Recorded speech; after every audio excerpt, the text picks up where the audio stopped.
여러분, 혹시 이런 생각 해보신 적 있으신가요? 내 나이가 벌써 이렇게 됐구나. 거울에 비친 낯선 모습, 예전 같지 않은 몸의 움직임에 가끔은 서글퍼질 때가 있으실 겁니다. 마치 우리 인생의 굽이기를 돌아 이제 내리막길에 접어든 것은 아닌가 하는 그런 불안한 마음이 들 때 말이죠. 오늘 우리는 한 남자, 김영우 선생님의 이야기를 나눠보려 합니다. 올해로 75, 평생을 아이들을 가르치며 올곧게 살아오신 분입니다. 정년퇴직 후에는 동네 도서관에서 책을 읽거나 아내와 함께 조용한 산책을 즐기는 것이 유일한 낙이셨죠.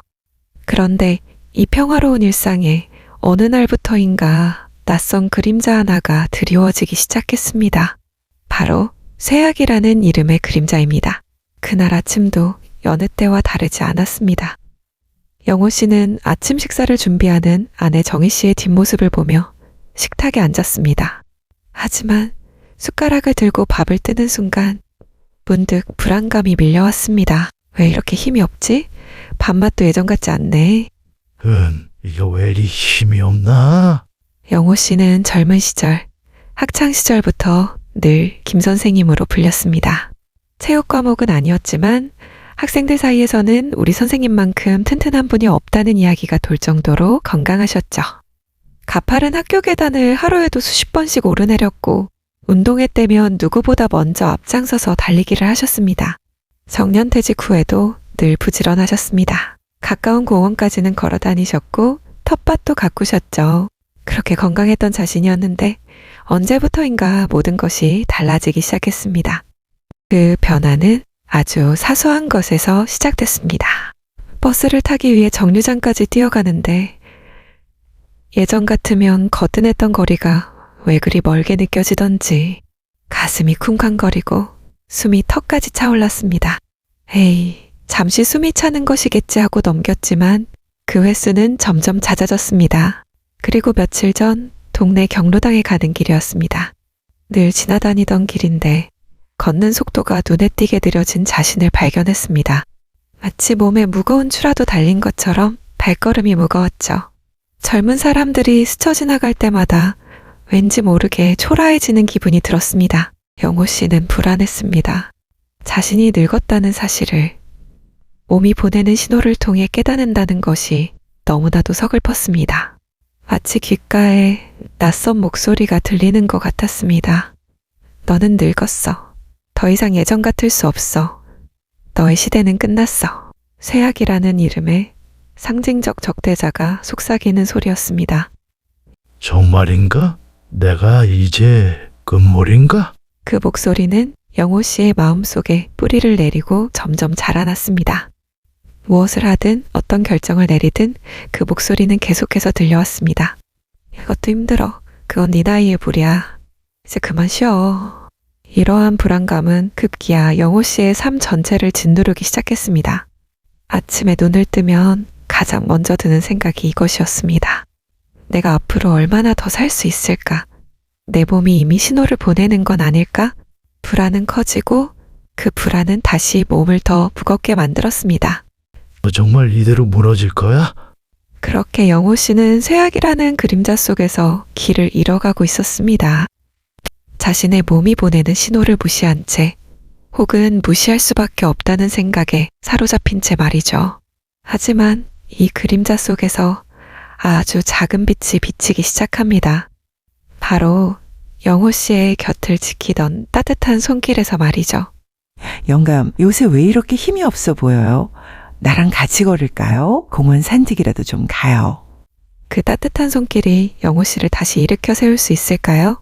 다 정희 씨의 따뜻한 제안에 영호 씨는 마지못해 집을 나섰습니다. 불안한 마음은 여전했지만 사랑하는 아내의 걱정 어린 눈빛을 외면할 수 없었기 때문이었죠. 하지만 공원에 들어선 순간 영호 씨의 마음속 갈등은 더욱 깊어졌습니다.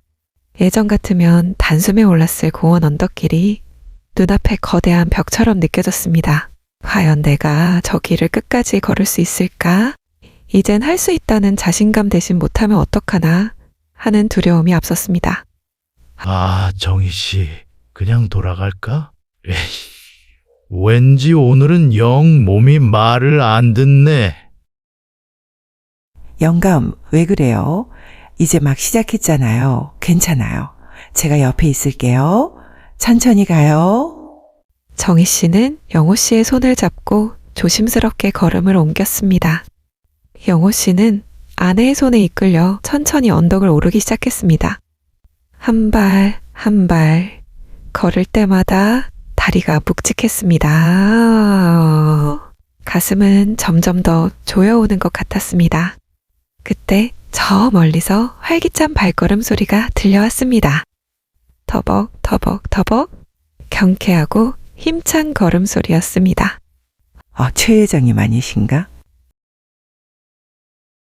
다가오는 사람은 다름 아닌 동네 노인회 회장 최성식 씨였습니다. 영호 씨와 비슷한 연배로 보였지만 그의 걸음걸이는 마치 젊은이 같았습니다. 얼굴에는 환한 미소가 가득했고 등은 곧게 펴져 있었습니다. 그의 손에는 가벼운 아령이 들려 있었고 땀을 흘리면서도 지친 기색이 전혀 없었습니다. 아이고, 김 선생. 정희 사모님도 오셨네. 좋은 아침입니다. 산책 나오셨구려. 아, 예, 최 회장님은 벌써 한 바퀴 돌고 오시는 길인가 봅니다. 걸음이 가볍네요. 영호 씨는 최 회장님의 모습을 보며 묘한 충격을 받았습니다. 나와 같은 나이인데 어떻게 저렇게 활기가 넘칠 수 있을까? 나는 겨우 이 언덕 하나 오르는데도 이렇게 힘이 드는데 영호 씨의 마음속에서는 질투와 부러움이 뒤섞였습니다. 그때 최 회장님이 환한 웃음을 지으며 말했습니다. 별거 있나? 젊었을 때 운동했던 습관이 남아서 그런가? 매일 아침 저걸 들고 공원을 10바퀴씩 걷는다네. 근데 한 달, 2달 지나니까 몸이 변하더구먼. 몸이 가벼워지니까 마음도 가벼워지더라고. 최 회장님의 말은 영호 씨의 가슴에 묵직하게 다가왔습니다. 몸이 가벼워지니까 마음도 가벼워지더라. 그 한마디가 불안감으로 가득했던 영호 씨의 마음속에 작은 씨앗 하나를 심었습니다. 그는 집으로 돌아오는 내내 최 회장님의 활기찬 뒷모습을 떠올렸습니다. 나도 할 수 있지 않을까? 그는 깊은 생각에 잠겨 있습니다. 그날 밤 영호 씨는 잠을 이루지 못했습니다. 쇠약이라는 목소리가 다시 귓가에 속삭였습니다. 최 회장은 젊었을 때부터 운동을 했잖아. 너랑은 달라. 넌 이제 너무 늦었어. 하지만 그 목소리 뒤로 최 회장님의 밝은 미소와 경쾌한 걸음소리가 떠올랐습니다. 아니야, 늦지 않았어. 시작하면 달라질 수 있어. 영호 씨는 자고 있는 아내의 얼굴을 물끄러미 바라보았습니다. 걱정하지 않게 해주고 싶었습니다. 다시 예전처럼 건강하고 당당한 남편의 모습을 보여주고 싶었습니다. 영호 씨는 조용히 자리에서 일어나 굳게 주먹을 쥐었습니다. 내일부터 시작하자. 영호 씨는 다음날 아침 새로운 마음으로 공원길에 나섰습니다. 최 회장님처럼 힘차게 걷지는 못했지만 한 걸음 한 걸음을 내딛는 그의 모습은 어제와 달랐습니다. 그것은 단순히 운동을 시작하는 것이 아니었습니다. 자신의 쇠약이라는 그림자에 맞서 싸우겠다는 작은 용기였습니다. 그 용기가 바로 남은 인생을 바꾸는 첫 번째 신호가 될 것이라는 것을 그는 아직 알지 못했습니다. 영호 씨는 그렇게 매일 아침 공원으로 향했습니다. 최 회장님의 조언대로 처음에는 가볍게 걷기 시작했고 조금씩 걷는 시간을 늘려갔습니다.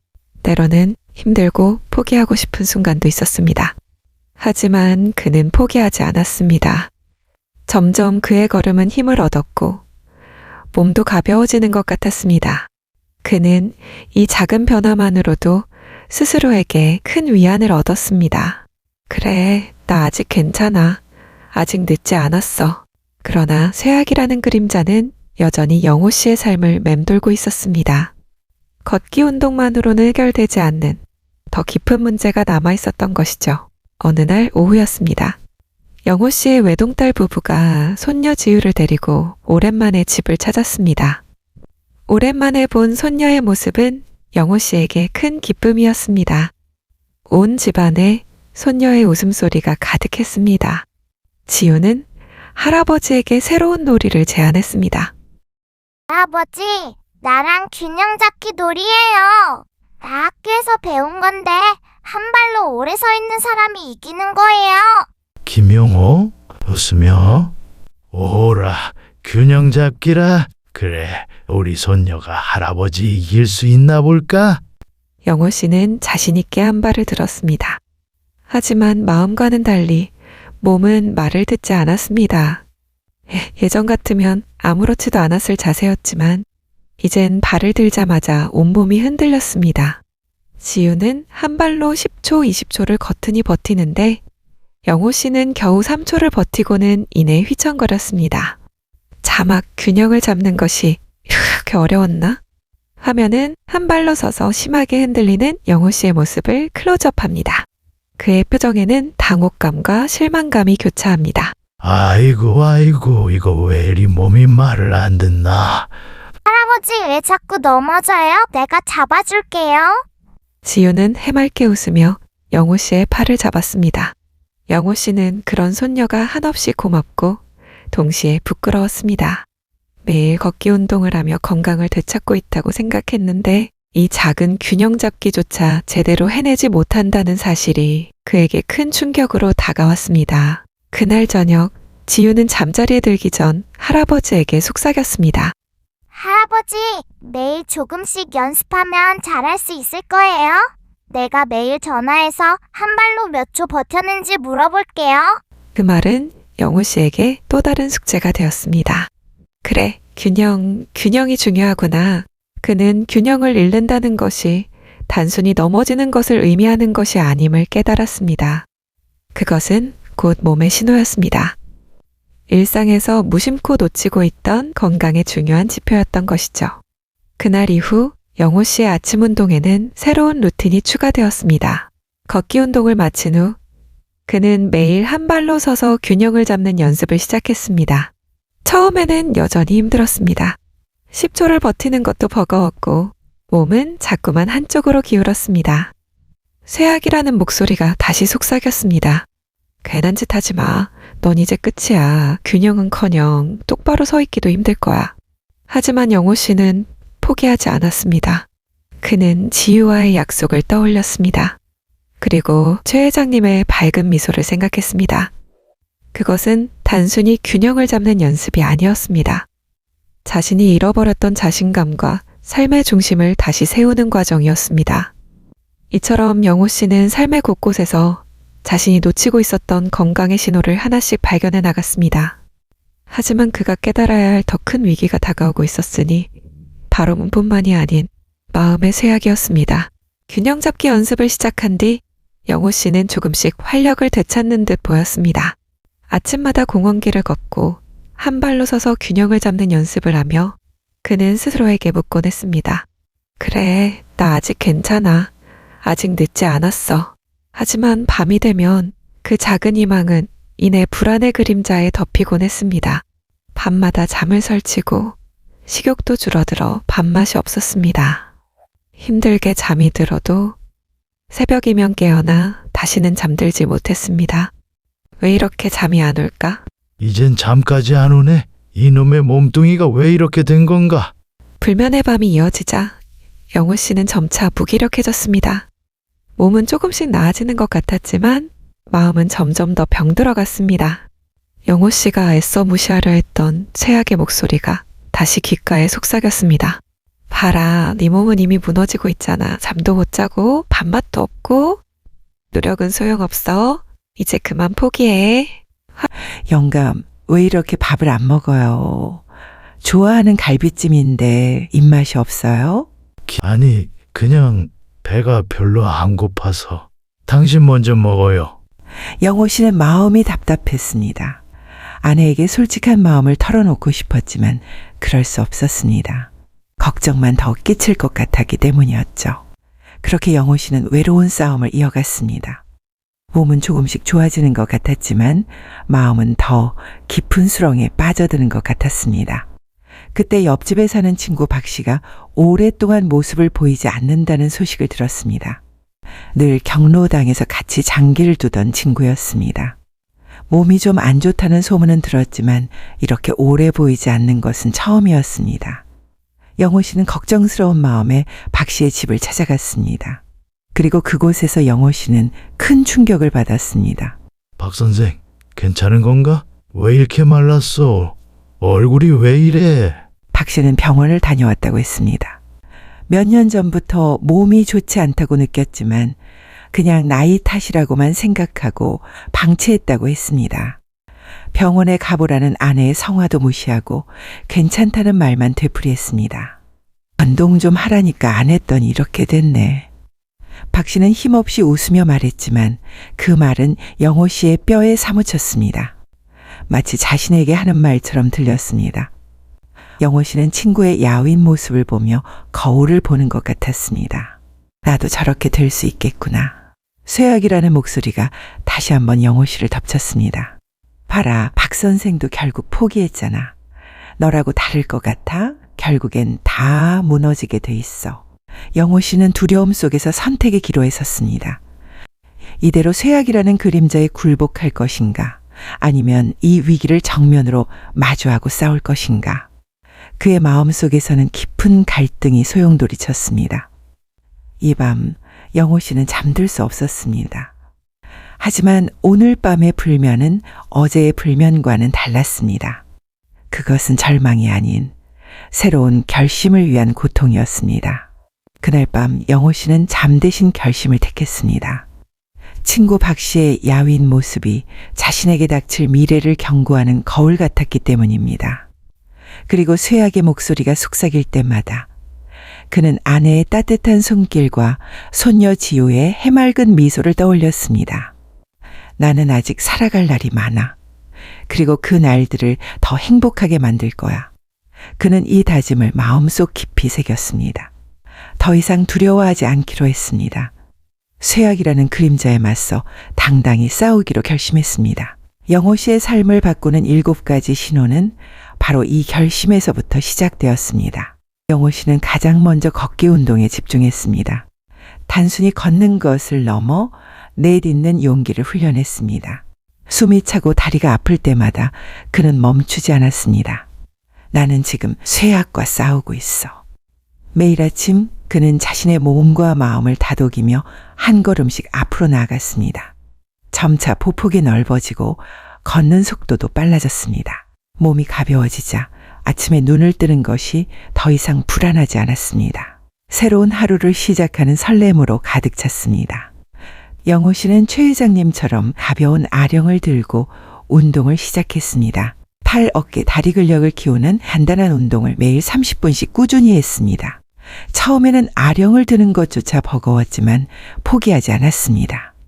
시간이 지나자 그의 손아귀에 힘이 생겼습니다. 무거운 물건을 들 때도 병뚜껑을 딸 때도 힘이 들어갔습니다.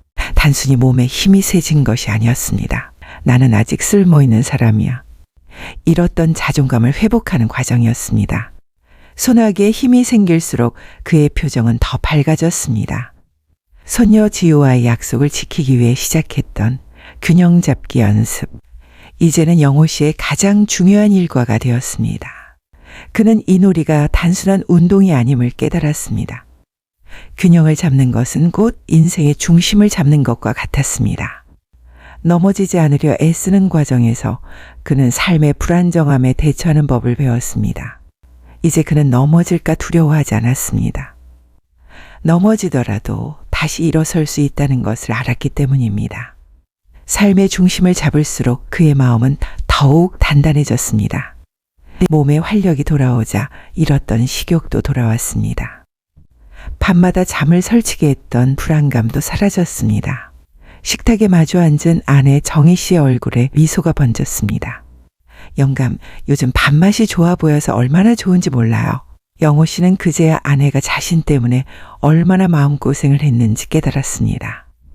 그는 맛있게 밥을 먹으며 아내의 손을 따뜻하게 잡았습니다. 밥심은 단지 몸에 힘을 뜻하는 것이 아니었습니다. 사랑하는 사람과 함께하는 행복한 시간을 의미했습니다. 규칙적인 운동과 식사 덕분에 영호 씨의 수면의 질은 눈에 띄게 좋아졌습니다. 밤마다 찾아오던 불안감과 불면은 사라졌습니다. 몸이 피곤해지자 자연스럽게 깊은 잠에 들었고 다음 날 아침에는 개운한 몸으로 하루를 시작할 수 있었습니다. 고요한 밤은 더 이상 불안과 걱정의 시간이 아니었습니다. 그것은 몸과 마음을 회복시키는 소중한 축복이 되었습니다. 영호 씨는 다시 활력을 찾자 사람들을 피하던 습관을 버렸습니다. 매일 아침 공원에서 만나는 최 회장님과 함께 운동하며 서로의 건강을 챙겼습니다. 오랜만에 경로당을 찾아 친구들과 장기를 두며 웃고 떠들었습니다. 소통은 그의 마음을 더욱 풍요롭게 만들었습니다. 쇠약이라는 그림자가 귓가에 속삭일 때마다 그는 함께하는 사람들의 따뜻한 목소리를 떠올렸습니다. 혼자만의 싸움이 아니었습니다. 사랑하는 사람들과 함께하는 삶의 기쁨은 그 어떤 약보다도 강력한 힘이었습니다. 영호 씨는 마지막으로 가장 중요한 신호를 발견했습니다. 바로 긍정적인 사고의 전환이었습니다. 나는 늙었어 라고 말하던 과거의 자신에게 이제는 당당히 말할 수 있게 되었습니다. 나는 아직 살아있어. 나는 매일 성장하고 있어. 그는 이제 쇠약이라는 이름의 그림자에 굴복하지 않았습니다. 그림자가 여전히 따라다니지만 그는 더 이상 두려워하지 않았습니다. 작은 습관의 변화가 남은 인생의 길이와 질을 바꾼다. 영호 씨는 이제 자신의 인생에 대해 말할 때 더 이상 언제까지 살까라고 묻지 않습니다. 대신 남은 시간 동안 무엇을 할까라고 생각합니다. 그는 자신의 남은 인생의 주인이 되기로 결심했습니다. 마무리. 잔잔한 피아노 음악이 다시 흐릅니다. 영호 씨가 아내와 함께 손을 잡고 공원을 걷습니다. 그들의 발걸음은 가볍고 힘이 있습니다. 멀리서 손녀 지우가 달려와 할아버지에게 안깁니다. 여러분, 우리에게 닥치는 쇠약이라는 그림자는 어쩌면 우리의 삶을 되돌아보라는 신호일지도 모릅니다. 어쩌면 잃어버렸던 삶의 활력을 다시 찾으라는 기회일지도 모릅니다. 몸이 보내는 작은 신호들을 놓치지 마세요. 그것은 단순히 늙음을 의미하는 것이 아닙니다. 그것은 바로 희망을 의미합니다. 작은 변화의 씨앗을 심고 매일 꾸준히 물을 주세요. 그 씨앗은 언젠가 여러분의 남은 인생을 풍요롭게 만들어줄 것입니다. 오늘 영호 씨의 이야기가 여러분의 삶에 작은 울림이 되기를 바랍니다.